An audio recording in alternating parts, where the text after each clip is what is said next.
उपेंद्र कुशवाहा और भोजपुरी के power star Pawan Singh की मुलाकात हुई और उपेंद्र कुशवाहा के आवास पर पवन सिंह मिलने के लिए पहुंचे हुए थे।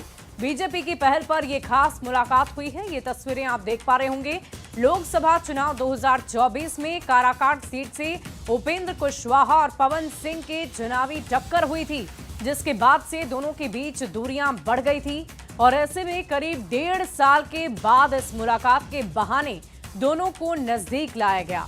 शाहबाद को साधने की कोशिश की जा रही है और इस मुलाकात में बिहार बीजेपी के प्रभारी विनोद तावड़े और पार्टी के राष्ट्रीय सचिव ऋतुराज सिन्हा भी शामिल रहे। तस्वीरें आप देखिए, बेहद खास तस्वीर राजनीति के दृष्टिकोण से, और ये तस्वीर अपने आप में बहुत कुछ बयां कर रही है कि कैसे आगामी विधानसभा चुनाव को लेकर बहुत ही पुख्ता तौर पर रणनीतियां बनाई जा रही है और सारे गिले शिकवे को दूर किया जा रहा है ताकि एक साथ मिलकर आगामी विधानसभा चुनाव में फतेह किया जा सके।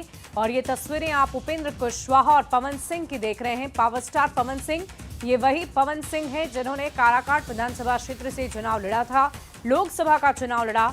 उपेंद्र कुशवाहा ने भी वहीं से हुंकार भरी थी और देखिए, दोनों प्रत्याशी जब एक साथ एक विधानसभा क्षेत्र से उतरे तो दोनों में मनमुटाव होना लाजमी थी, लेकिन अब ये मनमुटाव दूर हो चुका है, जिसकी तस्वीरें आप देख रहे हैं। और देखिए, एक्टर पवन सिंह पर विनोद तावड़े का बड़ा बयान सामने आया है। पवन सिंह बीजेपी में हैं और बीजेपी में ही रहेंगे, चुनाव में बीजेपी के लिए काम करेंगे पवन सिंह। इस वक्त की बड़ी खबर आपको बता रहे हैं, विनोद तावड़े का ये बड़ा बयान। विनोद तावड़े ने कहा है कि बीजेपी के ही रहेंगे पवन सिंह।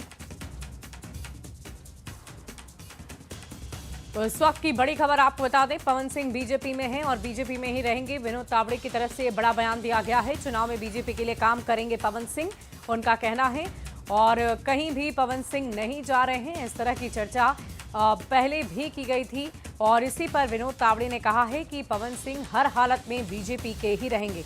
क्या कुछ कह रहे हैं विनोद तावड़े, आप सबसे पहले सुन लीजिए।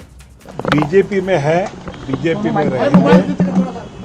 आदरणीय उपेंद्र कुशवाहा जी ने उनको शुभकामनाएं, आशीर्वाद दिया है और आने वाले चुनाव में एनडीए के लिए पवन जी सक्रियता से काम करेंगे बीजेपी के कार्यकर्ता के नाते। और आइए अब आपको जल्दी जल्दी मुलाकात के कुछ मायने समझाते हैं, बताते हैं। दरअसल पवन सिंह भोजपुरी फिल्म के पावर स्टार हैं और सोशल मीडिया पर उनकी करोड़ों फैन फॉलोइंग्स है। भोजपुरी सिनेमा के जरिए उन्होंने आम जनता के बीच बहुत ही गहरी पकड़ बनाई है। राजपूत समाज से वो आते हैं। आरा बक्सर इलाके में राजपूत निर्णायक भूमिका में रहे हैं। अब आपको जल्दी जल्दी पावर स्टार का राजनीतिक सफर भी बता देते हैं। पवन सिंह का राजनीतिक सफर कुछ इस प्रकार है।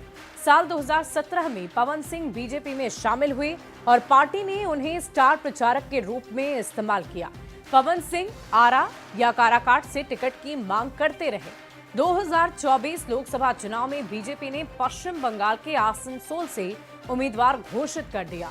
पवन सिंह के विवाद गाने वायरल हो गए और पवन सिंह के विवादित गाने वायरल होने के बाद मार्च 2024 में विवाद बढ़ने पर पवन सिंह ने टिकट को लौटा दिया।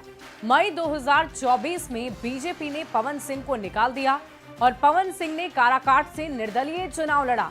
एनडीए उम्मीदवार उपेंद्र कुशवाहा को हार का सामना करना पड़ गया। भोजपुरी पावर स्टार पवन सिंह की फैन फॉलोइंग इतनी ज्यादा थी कि उन्हें निर्दलीय भी जब चुनाव में उतारा गया तो वो खुद ही अपनी जीत को हासिल कर चुके थे। पवन सिंह दूसरे नंबर पर रहे, लेकिन बीजेपी को बहुत बड़ा नुकसान उन्होंने पहुंचा दिया। और अब आपको जल्दी से ये भी बताते हैं कि पवन सिंह ने इससे पहले किन किन नेताओं से मुलाकात की है। दरअसल पवन सिंह ने मार्च 2025 में बीजेपी सांसद मनोज तिवारी से मुलाकात की और बीजेपी सांसद मनोज तिवारी से मुलाकात करने के बाद सितंबर में आरके सिंह से पवन सिंह ने मुलाकात की। रियलिटी शो छोड़कर पवन सिंह चुनाव लड़ने के लिए बाहर आए और आपको बता दें कि शो से बाहर आने के दौरान उन्होंने कहा था कि मेरी जनता ही मेरा भगवान है और चुनाव के समय मेरा फर्ज है कि मैं उन्हीं के बीच रहूं। अब जरा समझिए कि पवन सिंह और उपेंद्र कुशवाहा की ये मुलाकात इतनी अहम क्यों मानी जा रही है। दरअसल बिहार में विधानसभा के चुनाव होने हैं और लोकसभा चुनाव 2024 में भोजपुरी के पावर स्टार पवन सिंह की चर्चा बार बार हो रही है। इस मुलाकात को लेकर इसलिए क्योंकि ये मुलाकात बहुत कुछ दर्शा रही है। बीजेपी की मजबूती, एनडीए की मजबूती और कैसे मनमुटाव को दूर कर दोनों ही नेता आपस में एक साथ हंसते मुस्कुराते आपको नजर आ रहे हैं। इससे दो तरह के मैसेज देने की कोशिश एनडीए की तरफ से की जा रही है। एक तो एनडीए की एकजुटता के मैसेज को देने की कोशिश की गई है इस तस्वीर के माध्यम से, इस मुलाकात के माध्यम से, और दूसरा ये मैसेज देने की कोशिश की गई कि किसी भी प्रकार से बीजेपी छोड़कर पावर स्टार पवन सिंह कहीं भी नहीं जा रहे। बढ़ते आगे, सुपौल के छातापुर से बीजेपी विधायक